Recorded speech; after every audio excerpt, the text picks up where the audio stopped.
This is Mr. MegaManFan. Like, share, comment, and subscribe. You know all the things to do. Now, the game you see in my hands, I've had on hold for a while at one of my favorite video game stores, and I've been nickel and diming my way to it when the day has finally arrived where I was able to acquire it after a long time. It had been at least half year, maybe a full year since I first put it on hold. You can tell I'm nervous about this because I'm tripping over my words, but this is definitely one of the most valued and hard to find PlayStation Vita games. And I know there's some value in keeping it sealed, but I checked on price charting, and the sealed value and the complete value are only $15 apart if you believe price charting. So if that's the case, I'm willing to take the $15 hit, because in my view, if I left it in this shrink wrap, sooner or later it would shrink and damage the box, because it's already 8 years old, 9 years old, at least 8 if not 9. So I don't want to leave it in there any longer than I have to. I'm going to go ahead and take that $15 hit and break the seal on this one. But like I said, I'm a little bit nervous about it. But with you all watching, I'm going to go ahead and do the deed and get this done. And hopefully it'll just come off nicely in one piece, because it doesn't appear to be too super tight in the wrapping. All I need is to get one seam open, get a start on it, and then hopefully it'll just tear like that. All right. Now it is slowly starting to emerge from its plastic prison. I think we can also peel it down this seam on this side. That seems to be working okay.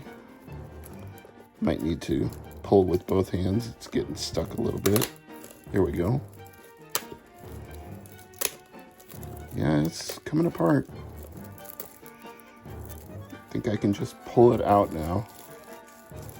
There's nothing holding it in place anymore. And yes, no crunching of the box from the shrink wrap, which you don't often find in things that are more than 5 years old. The older they are, the more likely the shrink wrap is to fail.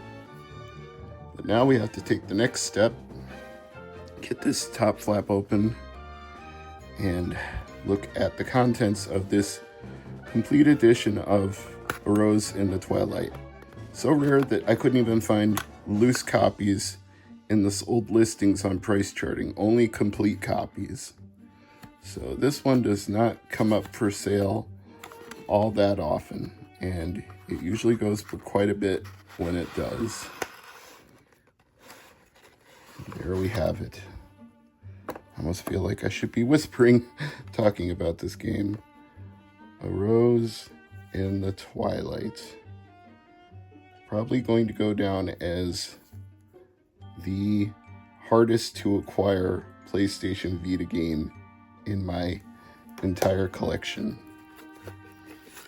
We have an official Rose in the Twilight soundtrack as well. That is very cool to see. Let me set that aside for the moment and see what else we have inside the box. We have a visual art book. Now, I've seen some listings that also talk about A Rose in the Twilight having a stress ball, which is, there's a visual picture of it here. It looks like this. It looks like the giant, but I assume that must have been some sort of pre-order bonus, because there's definitely no stress ball in here at all. It's just the art book, the soundtrack, and the game.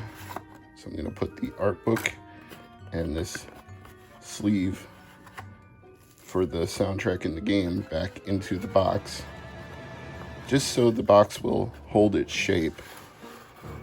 That kind of keeps everything in place and keeps the box from getting crushed if anything should be near it or on top of it. But I'm going to try very hard to keep it separate from everything else so that doesn't become a possibility.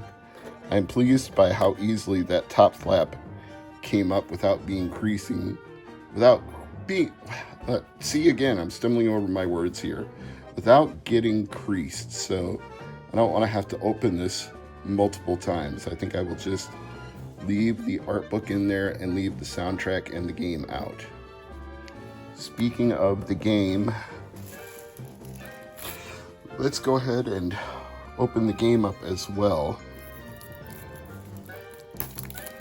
Rose in the Twilight. How did this become one of the rarest games? Well, I think it's because it's not got a lot of copies out there to begin with, although we all know there's a minimum order for every PlayStation Vita game. But then among those that did get sold, that's the number that are actually available to the public. And there don't seem to be many of those, no matter how many were printed. And it's become famous for being a really good Vita game. And then you add a low print number, and then you add NIS America being the publisher, sort of like Atlas in that respect, where some of their games can go way up due to demand, and you've got the recipe for big prices. Nothing inside of the box though, just the game. No manual, no stickers, no anything. Let's test that game though, because otherwise that would be a lot spent to not get a lot. It says it requires 1,024 kilobytes of memory. I don't think that will be a problem. I'm sure I've got enough here.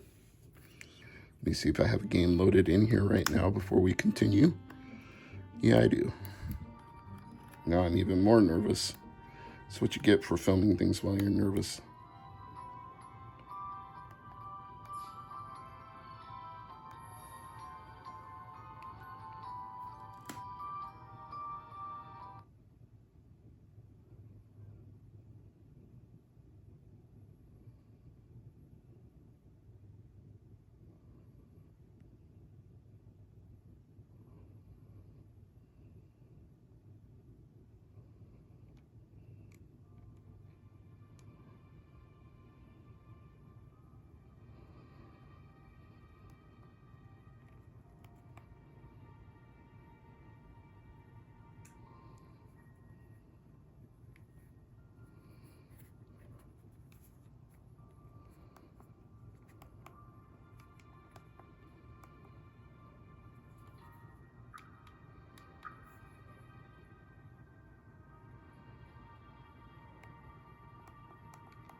Well, it works.